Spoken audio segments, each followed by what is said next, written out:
देशवासियों, सबसे पहले तो आज 18/3/2022 को होली की शुभकामनाएं समस्त देशवासियों को और आदरणीय प्रधानमंत्री श्री नरेंद्र मोदी जी को, योगी जी को, अमित शाह जी को, डोभाल साहब को और सभी नेताओं को, पार्षदों को, सभी को आज मैं हाथ जोड़कर होली की बधाई देता हूं। साथ ही साथियों, मैं आज आपसे चर्चा करूंगा कि जैसे कि आप सब लोग देख ही रहो कि पिछले कुछ दिनों से लगातार कश्मीर फाइल्स के ऊपर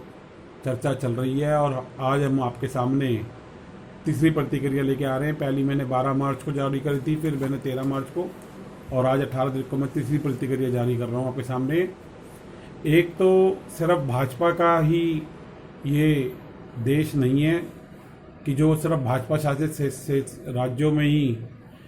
ये फिल्म टैक्स फ्री होने लगी है। मैं ये चाहता हूँ कि ये फिल्म पूरे संपूर्ण भारत के अंदर टैक्स फ्री हो, बल्कि विश्व के अंदर जितनी भी कंट्रियां जो भारत का सम्मान करती हैं और भारत के साथ संधि रखती हैं, भारत के साथ व्यापार करती हैं,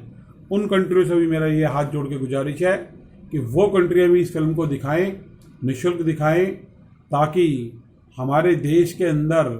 जिस तरीके से नरसंहार हुआ कश्मीरी पंडितों के साथ और उनके परिवारों के साथ, जिस तरीके से 100 करोड़ हिंदुओं को एक आघात पहुंचाने की प्रक्रिया करी, उनको डराने का प्रयास किया गया। कौन सी ऐसी एजेंसियां हैं जो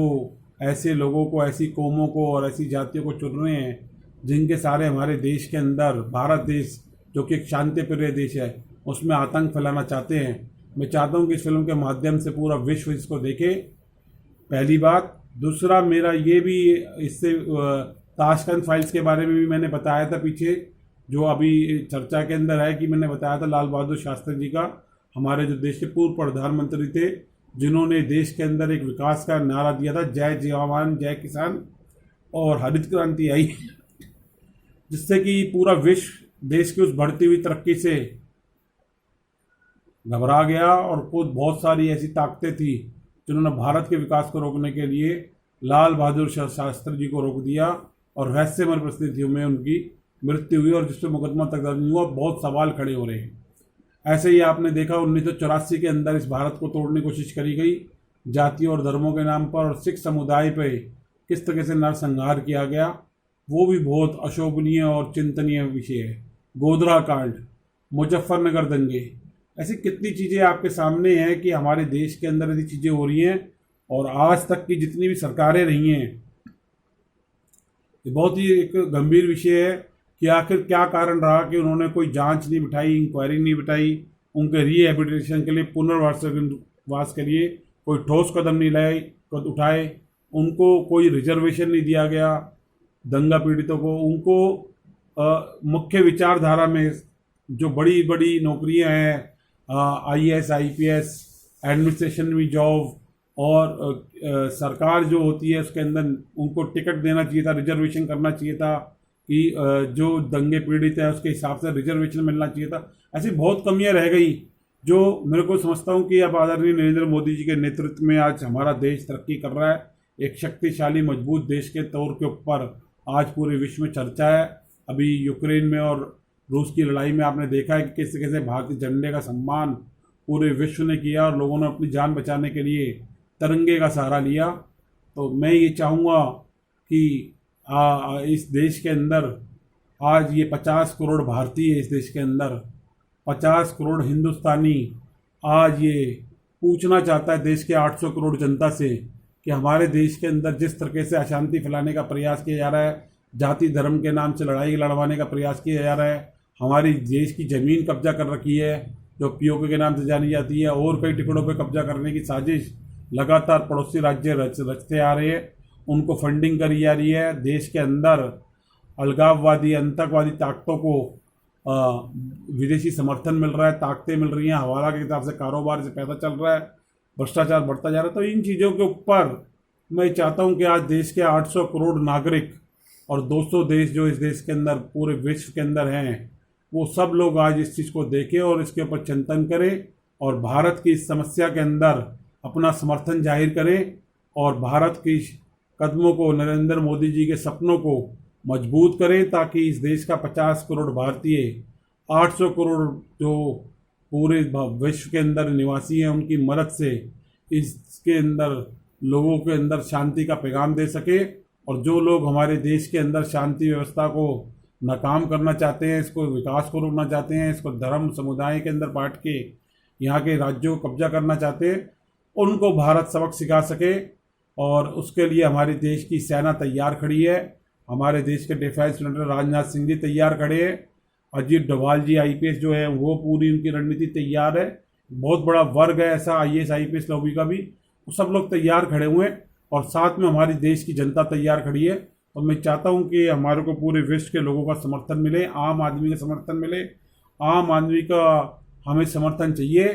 क्योंकि भारत एक शांतिप्रिय देश है। इसने हमेशा कानून के अंदर और मानवता के अंदर विश्वास रखा है। तो मैं चाहता हूं कि पूरे विश्व में रहने वाले भारतीय और उनके मित्र, दोस्त, पड़ोसी और भारत देश की संस्कृति का जो मान करने वाले लोग हैं, वो सभी लोग अपना समर्थन चाहे ईमेल से दें, चाहे मीडिया पे आके दें, सोशल मीडिया पे, चाहे लेटर लिखें भारत सरकार को, और भारत सरकार के साथ उनका समर्थन करें। और मैं भी आज ये प्रयास करूंगा कि ऐसा एक पत्र प्रधानमंत्री कार्यालय को लिखूंगा, और ज़रूरी हुआ तो इस देश के अंदर जितनी भी एम्बेसी हैं उनको भी मैं पत्र लिखूंगा कि हमारे देश के जो आंतरिक जो हमारे मामले हैं उसके अंदर विदेशी दखल बंद हो। इसी शब्दावली के साथ मैं सभी देशवासियों को नमन करता हूं, और एमसीडी वार्ड नंबर 66 चकुरबस्ती विधानसभा के सभी उन बाहुबली पार्षद उम्मीदवारों से भी ये उम्मीद करता हूं कि पढ़े लिखे, राष्ट्रीयता पढ़े और देश की और जनता की समस्याओं से रूबरू हो, सिवाय एक ही मकसद ना रखे कि जितनी भी उन्होंने यहाँ अपनी पार्टियाँ बना रखी हैं, संघ बना रखे हैं, आरडब्ल्यू बना रहे हैं, एनजीओ बना रहे हैं, और जनता की सरकारी ज़मीनों को कब्जा करने का जो उनका रुख चल रहा है उसके अंदर रोकथाम लगे और राष्ट्रीयता की भावना उनके मन में पैदा हो। और मैं आदरणीय गृह मंत्री श्री अमित शाह जी से जरूर ये बात प्रार्थना करूंगा कि एमसीडी वार्ड नंबर 66 और थाना रानीबाग क्षेत्र के अंदर जो पुलिस अधिकारी है उनके ऊपर जरूर कोई अपने कार्यालय के अंदर कोई राष्ट्रवादी नेता की एक टीम का जरूर सर्वे कराएं कि जिस तरीके से यहाँ इस क्षेत्र में चल रहा है बहुत गंभीर है और राष्ट्रवादी ताकतें इस एरिया में एक्टिव हैं, उनके ऊपर लगाम रख सके। मैं ये जरूर आज अपील करूँगा हमारे देश के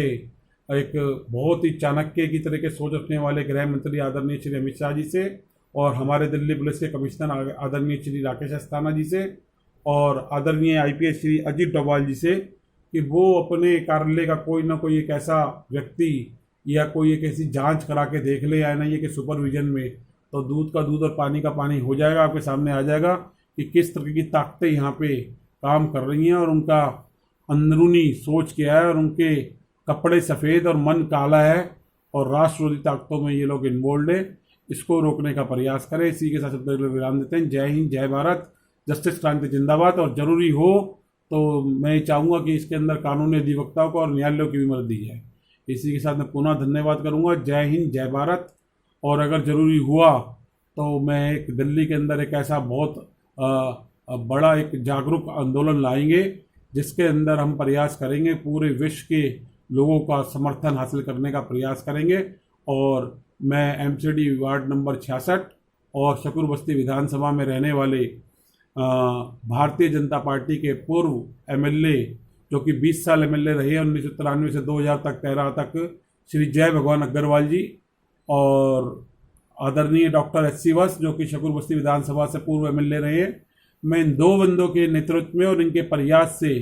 एक दिल्ली के अंदर राष्ट्रव्यापी और अंतर्राष्ट्रीय स्तर के ऊपर एक आंदोलन खड़ा करने की कोशिश करूंगा कि पूरे विश्व के लोगों का समर्थन ले सकें अपने देश की सुरक्षा के लिए और उनके अपने अधिकारों के लिए, देश के नागरिकों के सम्मान के लिए। ऐसे प्रयास बहुत जल्दी मैं शुरू करने वाला हूं, और जल्दी चौथी प्रतिक्रिया में उसकी डेट भी बताऊंगा और उसका तरीका भी बताऊंगा, और इसका प्रयास करेंगे, इन लोगों से मिलने का प्रयास करेंगे, आदरणीय डॉक्टर एस.सी. वत्स साहब से भी और आदरणीय एमएलए श्री जय भगवान अग्रवाल जी से, और मिलकर उनसे रूपरेखा चर्चा करने का प्रयास करेंगे। अगर उन्होंने समर्थन दिया तो ठीक है, और नहीं समर्थन देंगे तो उनसे पूछेंगे कि कैसे इस कार्य को आगे बढ़ा सकते हैं। इसी शब्द में जय हिंद, जय भारत।